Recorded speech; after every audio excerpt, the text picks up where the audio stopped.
अस्सलाम वालेकुम दोस्तों, आऊं आहियां अवां जो पंहिंजो अली हसन चढ़ड़। ज़हर ज़िंदगी में मूंखे अवां डॉक्टर जे करेक्टर में ॾिठो हूंदो। अॼु मां ज़हर ज़िंदगी जी जेका लास्ट एपिसोड हुयो उन बारे में ही वीडियो खणी हाज़ुर थियो आहियां। दोस्त घणा मूं ॾे कॉल करे मूंखां इहो पुछनि पिया त लास्ट जेका एपिसोड हुयो उनमें ईअं छो कयो वियो त कमाल ख़ान जेको आहे ज़िंदा रहिजी वियो ऐं ॿिया जेके आहिनि करेक्टर उहे मारिया विया। दोस्तो हिन बारे में अव्हांखे ज़रूरु आगाह कंदुसि।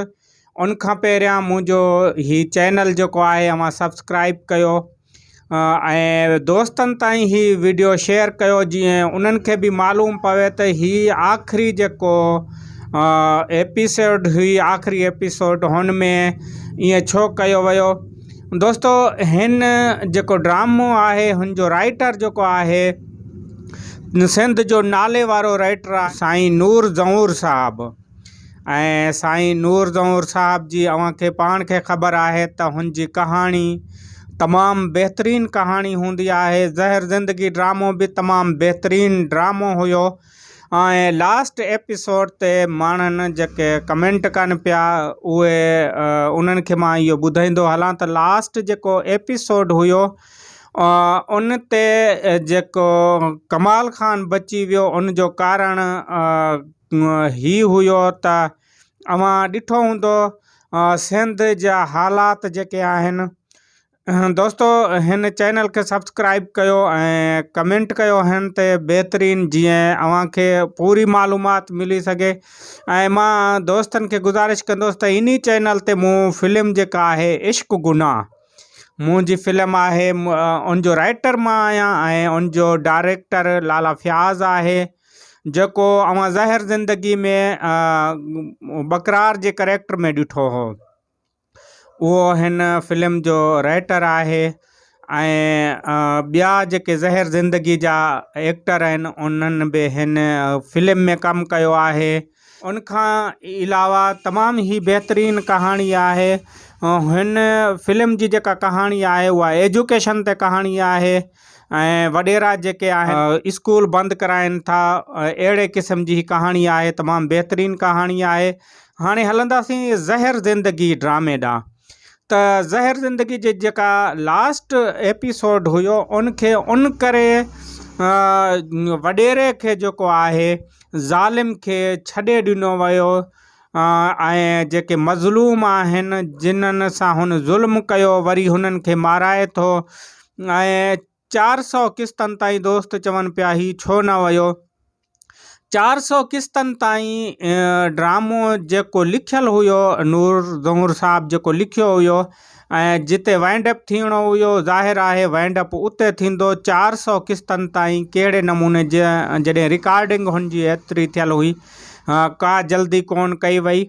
ऐं छो जो ॿिया ड्रामा बि सिंध टीवी खे हलाइणा आहिनि। मुहबतनि जो माॻ हाणे हुन जा जेके किस्तूं आहिनि उहे हलंदियूं, हाणे हुन जा एपिसोड हलंदा। उन जे करे हिन ड्रामे खे वाइंड अप कयो वियो ऐं जेके न्यू प्रोजेक्ट आहिनि तमामु बहितरीनु सिंध टीवी जा न्यू प्रोजेक्ट आहिनि उहे ऑन ईयर थींदा ऐं के नवां प्रोजेक्ट असां बि खणी ईंदासीं इंशाल्लाह जल्दी। हिकु ॿियो जेको ड्रामो आहे उहो डायरेक्टर साहब खे मिली चुको आहे, उहो हुनजी रिकॉर्डिंग बि अनक़रीब थींदी। तमामु बहितरीनु ड्रामो आहे। ज़िंदगी ड्रामो जेको हुयो हिकु तमामु बहितरीनु ड्रामो हुयो ऐं उन ते शाहिद खोसो विलाग जेको आहे उन मूंखां व्यूज़ वठी अॼु हुनजी वीडियो ठाही आहे। उन बारे में मूं हुनखे बि कुझु जेके टिप्स आहिनि ड्रामे जा छो वाइंड अप थी उनखे मूं ॿुधायो हुयो। उन बि वीडियो ठाही आहे, उहा तमामु बहितरीनु वीडियो आहे।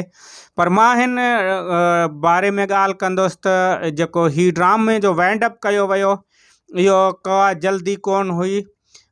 डायरेक्टर साहब जेको आहे उन पंहिंजी महिनत कई, 2-3 साल हुन लाॻीतो महिनत कई, तमामु हिकिड़ो बहितरीनु सिंधी मीडिया खे ड्रामो ॾिनो। छो त सिंधी मीडिया ते अहिड़ो ड्रामो को बि कोन हुयो जंहिंखे एॾो चाह हुजे। पर ज़हर ज़िंदगी ड्रामो जेको आहे ॾे तोड़े परदे में ॾिठो वियो। इन ड्रामे जी तमामु वधीक ज़बरदस्त व्यूअरशिप हुई, जंहिं पूरे दुनिया में ही ड्रामो कामयाबु थियो, पूरी दुनिया वारनि ॾिठो ऐं डाउनलोड जेके कंदा हुआ उन्हनि वॾो पैसो हिन मां कमायो, ख़ुदि इदारो हिन मां कमायो ऐं तमामु बहितरीनु प्रोजेक्ट हुयो। उनखे वाइंड अप इन लाइ करायो वियो छो त ॿिया बि जेके बहितरीनु ड्रामा आहिनि, हाणे तकरार जेको हले पियो इहो तमामु बहितरीनु आहे ऐं मोहब्बतनि जो माॻ जेको ड्रामो आहे उहो बि तमामु बहितरीनु ड्रामो हूंदो ऐं अव्हां जल्द ॾिसी सघंदो उन ड्रामे खे। ऐं मां अव्हांखे इहो ॿुधाईंदो हलां त जेको हिन ड्रामे जो डायरेक्टर आहे खजू मलिक, उहो तकरार ड्रामे में बि डायरेक्शन कंदो, डायरेक्शन ॾींदो हुन तकरार ड्रामे जी। उहो बि हाणे तमामु बहितर खां बहितर ड्रामो वञे पियो। ऐं ज़हर ज़िंदगी ॾे अचूं था त ज़हर ज़िंदगी हिकु तमामु बहितरीनु सिलसिलो हलियो, पर उनखे जेको आख़िरी क़िस्तूं हुयूं, आख़िरी जेका क़िस्त हली त दोस्त उन बारे में मूंखे कॉलूं करे पुछनि पिया, अदा ही ईअं छो थियो, कमाल ख़ान छो बची वियो, बाक़ी ॿिया जेके कैरेक्टर आहिनि मरे विया ऐं ज़ालिम खे बचायो वियो। ज़ालिम खे उन करे बचायो वियो त छो जो ही जेका असांजे समाज आहे, ही सिंध में जेके रहंदड़ वॾेरा आहिनि, अव्हां ॾिठो हूंदो कॾहिं बि उन वॾेरनि खे कुझु बि नाहे थियो। जेको जेतिरो ज़ालिम आहे उन ज़ुल्म जे इंतिहा करे छॾी आहे, पर उन वॾेरे जो वाल विंगो बि नाहे थियो, ना उनखे कानून जी गिरफ़्त में आंदो वञे थो, ना उनखे को क़त्ल करे सघे थो। हू कातिल थी सभिनीनि खे क़त्ल करे थो, पर उनखे को बि क़त्ल नथो करे सघे। उन करे ही ड्रामो बि उते वाइंड अप कयो वियो।